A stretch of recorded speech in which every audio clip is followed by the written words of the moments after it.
Hello, my name's Edward Horta, and the books I'm going to talk about are Aragon, Hunger Games, and Divergent.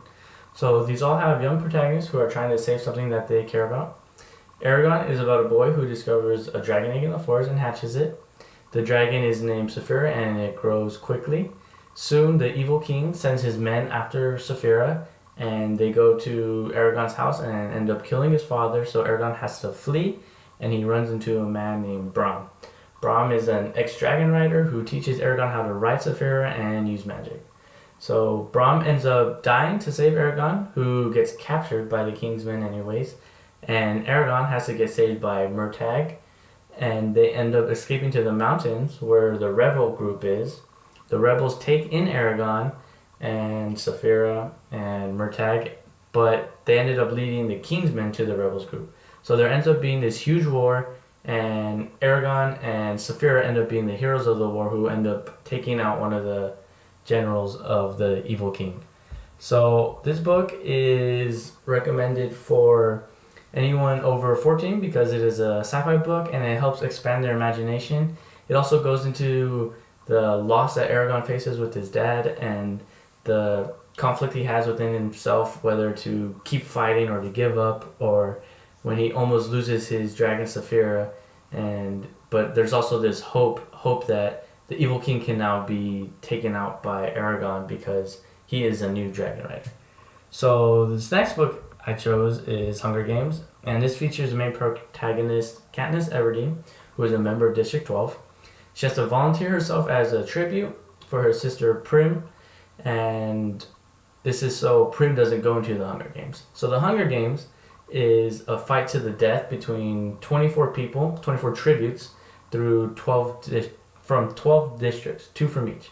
So Katniss goes with Peeta, who pretend to have this love for each other so that they could get sponsors through the Hunger Games, and this love that they have for each other actually ends up saving both of them, because at the end, instead of having to kill each other, they're both allowed to live, and which is a rare thing and never happened before in the Hunger Games.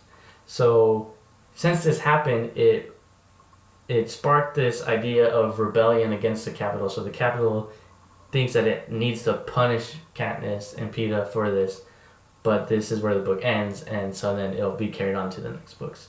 So I recommend this for anyone above 15 years or older because it is children killing children and it can get graphic, but it also shows that not everyone has the same luxuries that they have, and that this future could be possible.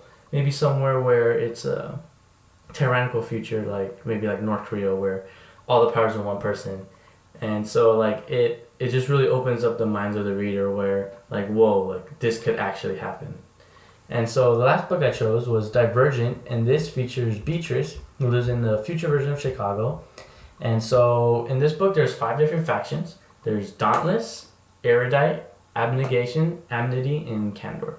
So at the age of 16, the kids have to take this test to see what faction that they'll go to.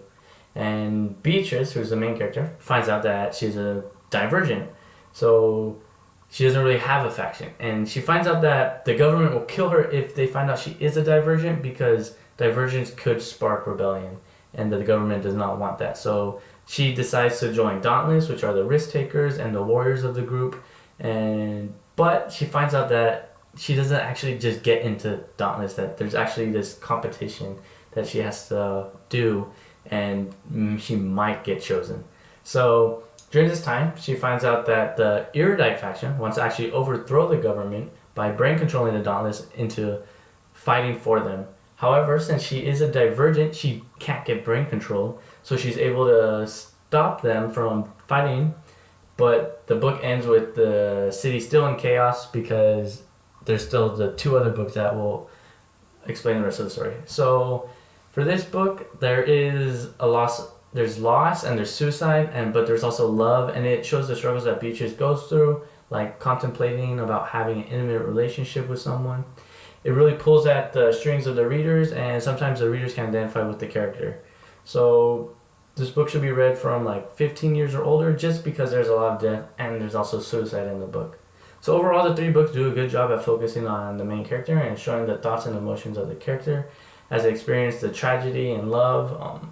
They are all trilogies, and they deserve to be read by young adults. Thank you.